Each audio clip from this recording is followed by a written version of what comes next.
Olá, estou aqui de volta. Meu nome é Canela Borges e esse é o quarto episódio. Quarto? Não, quinto. Conta aí, depois você vai ver no título. Sobre o conto de garagem. A ideia aqui é fazer uma sequência de vídeos falando sobre o processo do conto de garagem para que você entenda o que é que está acontecendo aqui e o que a gente está fazendo todos os encontros. Que história é essa que as pessoas só veem as fotos, mas não entendem exatamente o que é. No vídeo anterior, eu falei sobre 2 pontos que estão ali. O primeiro era a disponibilidade, depois a colaboração. E eu falei que o espírito da colaboração tinha a ver com a inspiração que tinha visto nesse livro aqui, A Dádiva. Então, eu vou ler um trecho pequenininho de uma das coisas que eu marquei e que me inspiraram a continuar trabalhando e descobrindo que presente que era esse o conto de garagem, não só para mim, mas para as pessoas que estavam envolvidas nele também. Quando a dádiva é usada, ela não deixa de existir. Na verdade, ocorre exatamente o oposto.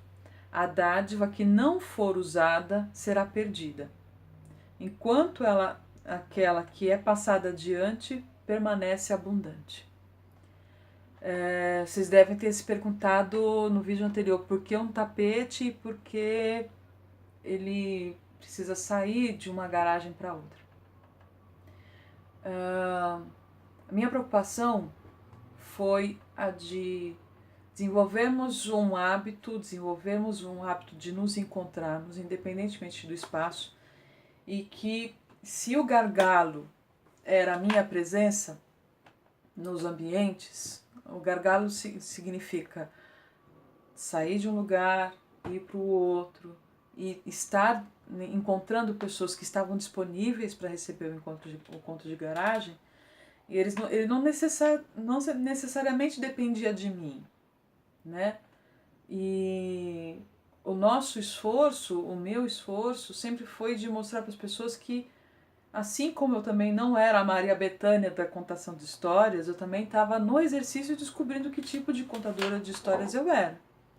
E ninguém nasce sabendo, apesar de todo mundo ter isso no DNA.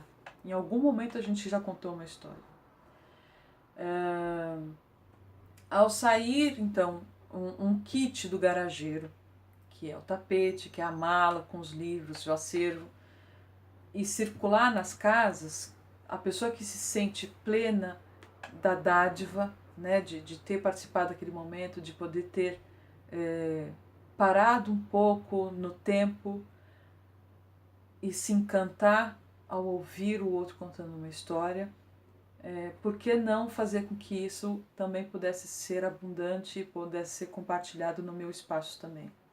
Então, ao encerrar o nosso combinado é, ao encerrar um encontro, a pessoa fica de posse com o kit e leva para casa dela, ela fica durante um mês ali, até o próximo encontro, e garante que a casa dela vai servir de espaço.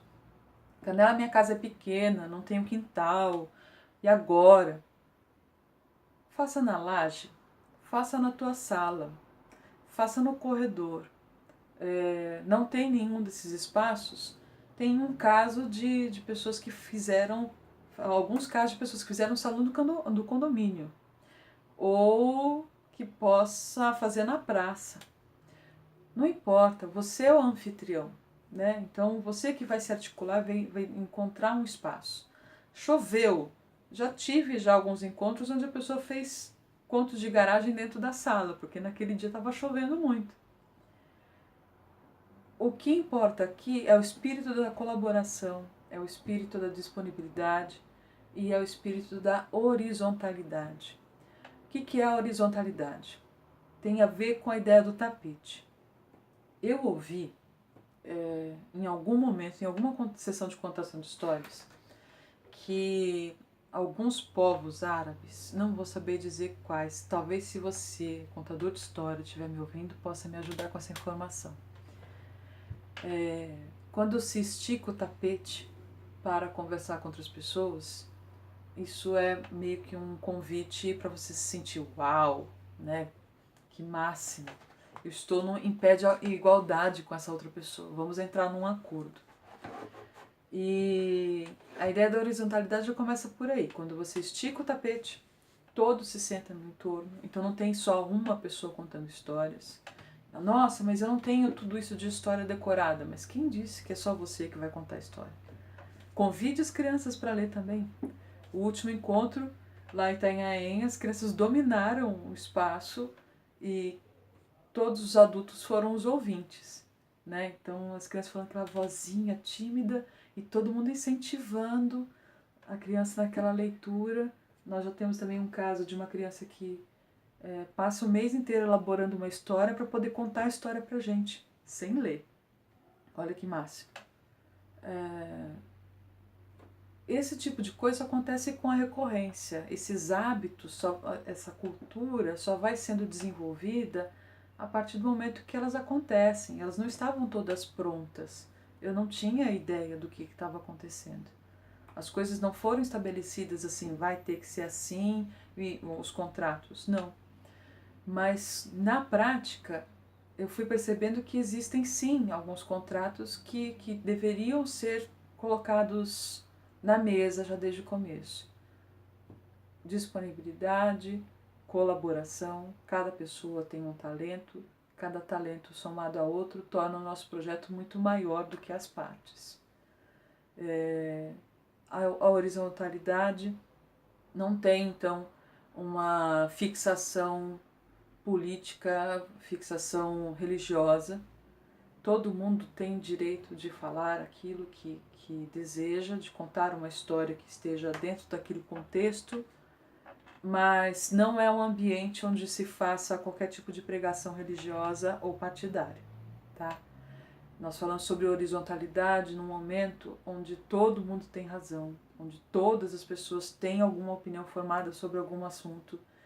E a gente está fazendo um treino inverso, que é o de ouvir.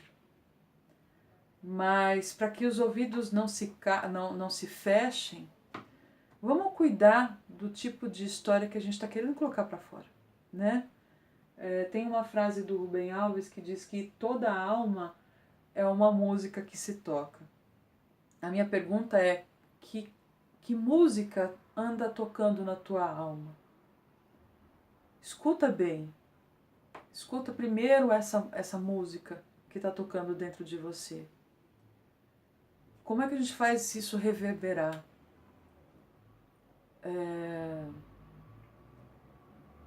A gente já concorre com a leitura ou a audição, a escuta plena, a escuta atenta das pessoas, já concorre com uma série de equipamentos eletrônicos e com uma série de pré-julgamentos na nossa cabeça que já querem eliminar aquele que pensa diferente da gente. Para que entrar nesses extremos se a gente sabe que todo mundo está partindo do ponto de vista de quem está com medo de alguma coisa, que todo mundo precisa ter uma base mínima de segurança, que tem a sua construção de crenças, que tem a sua série de experiências.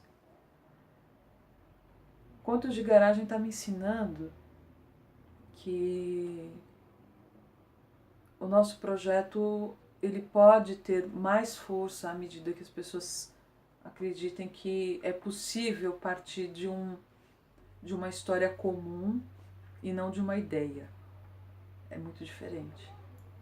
Então, se a gente aposta muito na construção de uma coisa que ainda não existe, ou que possa fazer um resgate de uma coisa que nos pertence e a gente não sabe exatamente como fazer para voltar, a nossa intenção com Contos de Garagem é isso, que pessoas diferentes, com histórias diferentes, com olhares diferentes, possam encontrar na literatura, nas histórias, uma maneira de nos conectarmos umas com as outras. Que música anda tocando dentro de você? Comenta aqui nos vídeos.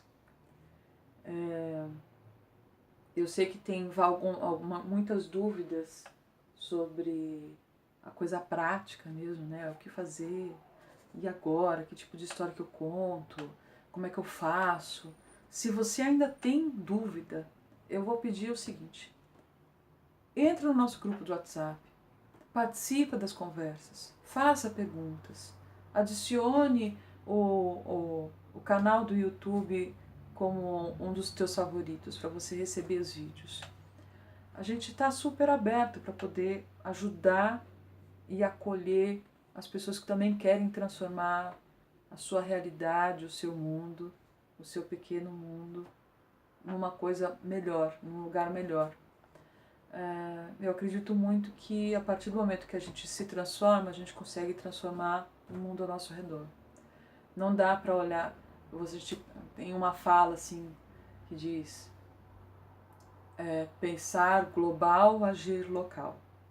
Então, a partir dessa premissa, eu sei que tem uma porção de coisas que me afetam, que te deixam mal, mas toda vez que alguma notícia, alguma coisa te ferir, busque uma história dentro de você que possa ser compartilhada. Busque uma história sobre colaboração. Busque uma história de entendimento.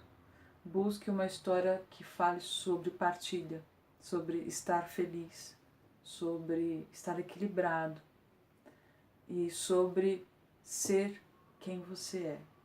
Descobrir quem você é a partir das histórias. Vejo você na próxima. Obrigada por ter assistido até aqui. E eu esqueci de falar mais uma coisa. Nesse gráfico aqui, eu montei 33% disponibilidade, 33% horizontalidade, 33% colaboração, mas tem 1% aqui, 1%, esse 1% que faz essa roda girar, que é paixão. Paixão pela ideia de que a colaboração e a presença e as histórias e a escuta, um tempo de escuta, pode transformar o mundo. Saudações garageiras, espero ver vocês em outros encontros e à medida que forem aparecendo os assuntos eu volto a falar com vocês aqui. Muito obrigada e até mais.